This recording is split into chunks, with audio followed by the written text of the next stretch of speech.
Welcome back to the Old Mill Brick by Brick podcast. I'm Tyler Webster, CEO of Old Mill Building Products. And with me, we have Kirk Harris, our Vice President of Marketing, and a special guest, Abby. Hi. At your Instagram handles, Abby Road Home. Yeah. We're so glad to have you here in Hawaii. Thanks. And enjoying this, one of my favorite places on the planet. Amazing. But it's great to get to know you. Yeah. Thanks for having me here. Yeah. We'd like to jump in and understand your origin story. How did you start this journey of a DIY influencer creator? Yeah. Well, so it basically started when I went back to school for interior design when my youngest, I think he was like 4 at the time. And I was terrified because I had 5 kids and I thought, how am I even going to balance school? And I was working part-time at that point. And it just kind of started with that. And it was a very hands-on program, which I was very thankful for. A lot of interior design programs are not like that, but we did learn like basic electric and a little bit of like tile work and just things like that. And I kind of started dabbling in actually being hands-on with projects. I was like, this is a great feeling. I really, really love this. And then I got an internship, started worked with a lot of contractors. We would design custom builds and then watch them execute them. And I thought, wow, that's amazing. I would love to try that someday. And then bought a fixer-upper of a house. And I thought, I'm just going to start dabbling with things. And I kind of got myself into sticky situations where I would demo something and then I had no choice but to fix it. So I'm kind of notorious for that. My kids come home from school and they're like, Mom, come on. Like you ripped out, I don't even know, like the stairs, the kitchen cabinets, whatever it is that day. And so I went to good old YouTube University and Instagram, and I saw that other people on Instagram were building stuff, and I just kind of studied their videos and I tried it. And then my sister was working for a content creator at the time as her assistant. And she said to me, she's like, you need to put this out on Instagram and just see. And I was like, whoa, okay, let's try it. And she was my older sister. So I thought, I'm just going to listen to her like I did when I was little because she knows what she's talking about. And I put it out into the world. And at first it was painfully slow growing. And I thought, I don't even know if this is worth it. This takes so much time. But I knew in my mind that there's a science to everything and there's like a numbers game. And if I just kept putting it out there, eventually it would grow and I would grow and my content would get better. But in the beginning, my content was just so bad. It's not even there anymore. It's like I erased it from all history. So don't go into my iCloud because it's there, but, it's kind of embarrassing. And I just kind of stuck with it, knowing that eventually, if it worked for other people, it would probably work for me. And that anything is kind of like figure outable and anything is learnable, and that we're not born with greatness. We become great through learning, repetition, trial and error. And so I just kind of kept that mindset and allowed myself the grace to mess up and grow from that. But I would share it with my audience too. Like, guys, this is an epic fail. Like, I totally messed this up. I have to take this out. And people started relating to that. And they're like, whoa, this is actually real. Like a lot of content creators at that point, they were only putting out their best content videos, whatever, to the world where there were no mess ups. It was just the end product that was beautiful and finished and neat. And that's just not how life is. And also I'm not, one of those people that, makes these crazy timelines where it's like, okay, we're going to reno this whole thing in like a week. And no, it's like some of my projects drag out forever. And at first I thought, oh, my followers are just going to hate this. But they've actually come to appreciate it, that I am really real. It's not like this HGTV makeover where like, it happens in 3 days. This is real life. Like you have kids running around your house. Like you have to figure out, I got to put my tools away every night, or somebody's going to have like the Sawzall like in the backyard chopping down a tree or whatever. And also, there's a lot of mess with DIY and home renovations. And there's a lot of also like confusion and indecisiveness for some people. I struggle with it more than others, but I'm a very indecisive person. So just, I try to be real so that I can be relatable. And I think that's resonated with a lot of people. There's so many lessons to unpack from what you just said. And I think, one of the negatives of social media is that people think that everyone's life is perfect, but theirs. Mm-hmm. And, that has a lot of effects on people's, mental health. For sure. And so I think it's refreshing that you show the whole journey, not the good, only the good, but the good and the bad, and the end. Hey, look, we can make this happen. Yeah. So that's awesome. Thanks. Tell me a little bit about how you talked a little bit about interior design helped you to, start to dabble, but like some of these projects you're taking on are intense. Yeah. How did you get across that gap of like, I don't know how to do that, but I'm going to go do it anyway? I think a lot of it is your mindset. I've always been a big fan. If you think you can, you're halfway there. Kind of, if you think you can't, you're not going to do it. And I kind of take that approach to all different aspects of my life. I think so much growth happens when you do things when you're scared. And, I just think it really shapes a person too. And it gives you, when you do something when you're scared, even if you fail, you create, you like fulfill a promise to yourself. And I think when we keep promises that we make to ourselves, it in turns causes other things in our life to kind of come together or build character.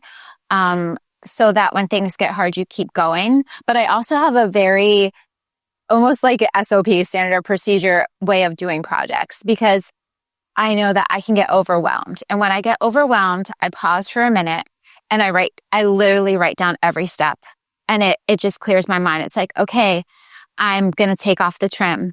I'm going to go into the garage. I'm going to gather my tools. I just break it down that much. So there's no question in my mind. I can set a block of time and just go. Cause there's so many distractions in life. Like we all have them.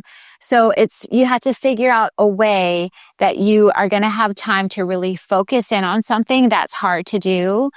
And then just commit that you're going to get it done. And then you fulfill that commitment to yourself. You fulfill that commitment to other people.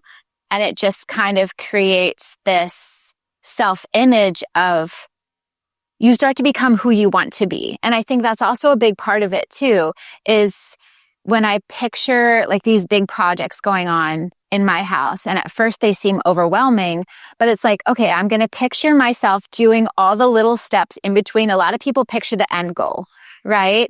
But that's not, it sets a lot of people up to actually fail. So I envision myself doing the grunt work in between, and that's what helps me break down these big projects that might seem overwhelming into bite-sized pieces. And I'm just like dead set on too. I want to get things done in my house without breaking the budget, because I do have a set budget. I'm a single mom of 5. And even before that, we just had a tight budget. And I thought, you know what? I don't have to have all the money in the world to make my home beautiful. I can learn how to do it, and it might take me longer, but not only am I saving money, I'm building up the experience within myself, which that's priceless. Like sometimes people will be like, oh my gosh, why didn't you just hire somebody to do that? It's like, well, I could have, but I learned so much in between. And I think you can't really put a price tag on it. Yeah. Finding joy in the journey. Yeah. Yeah. Mm-hmm. That's great. Yeah, definitely. Your recipe has been successful.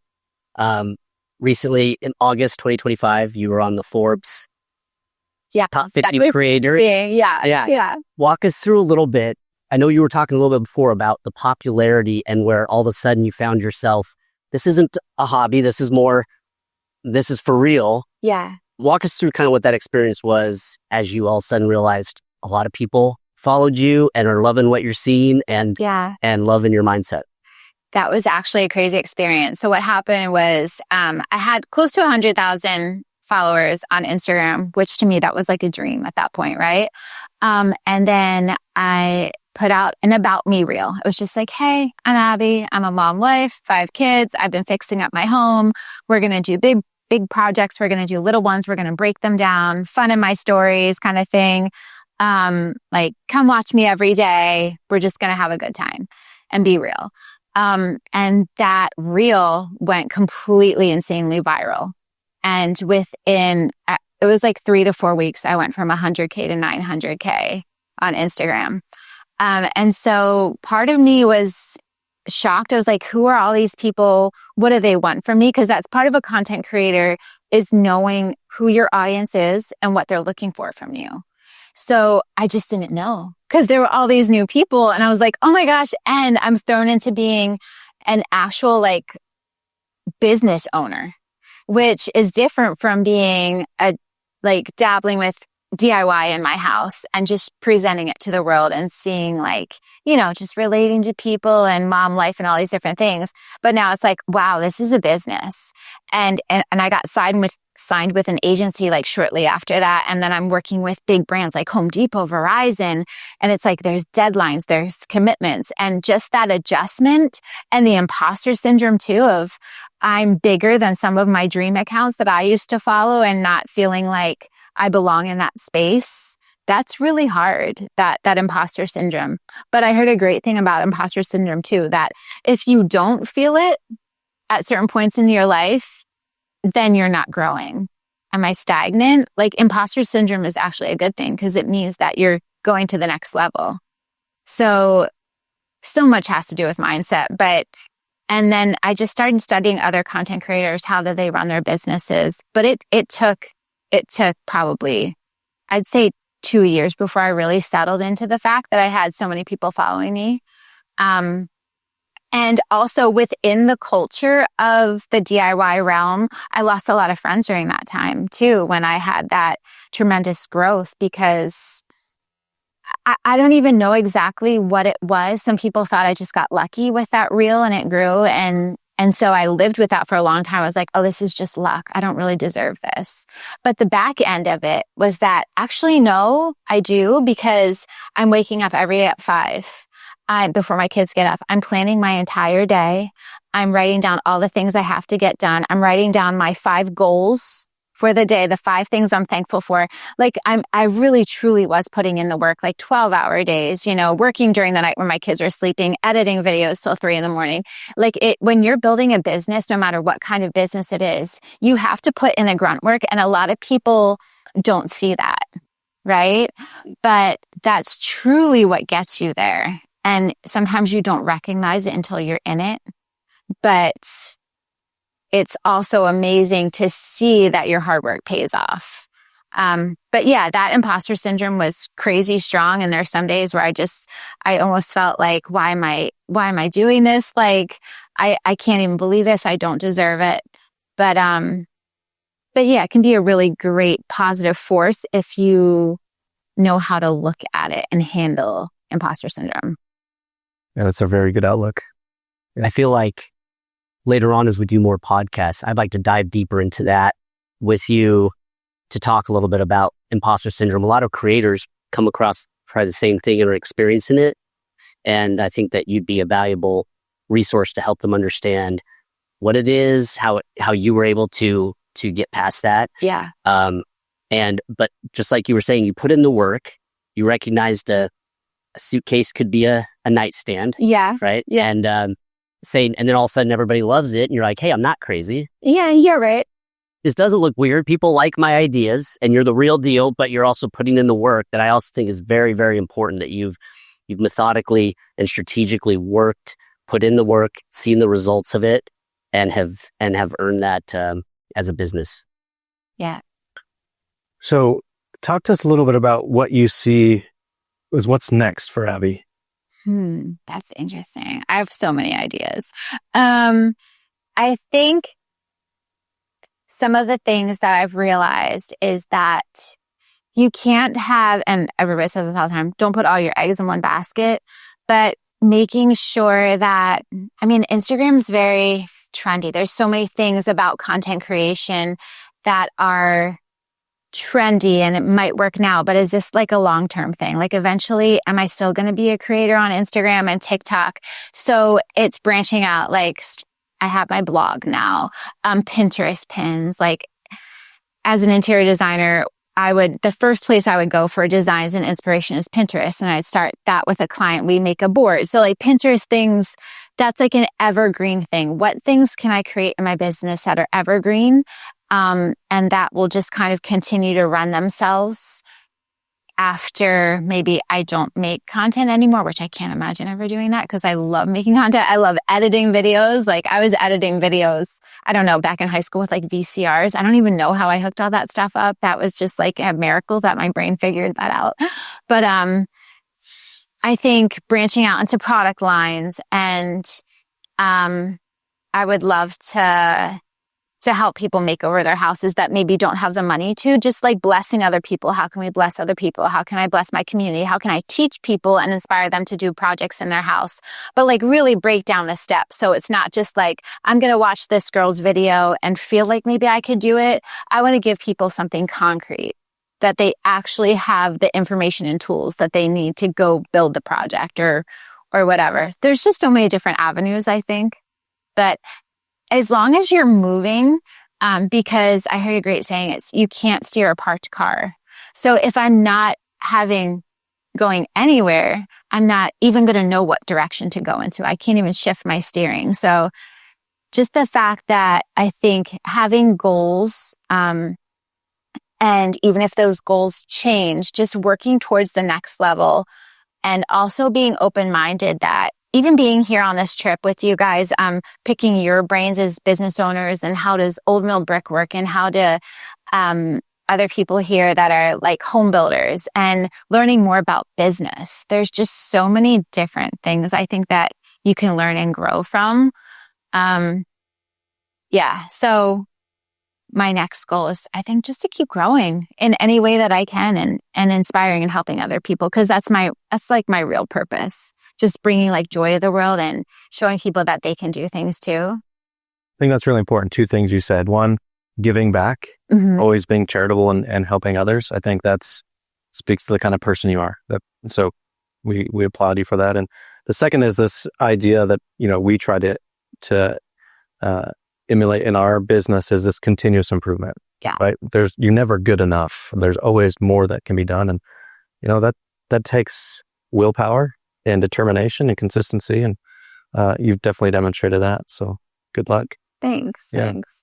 Well, Abby, thank you so much for today. And we really enjoyed getting to know you. Yeah.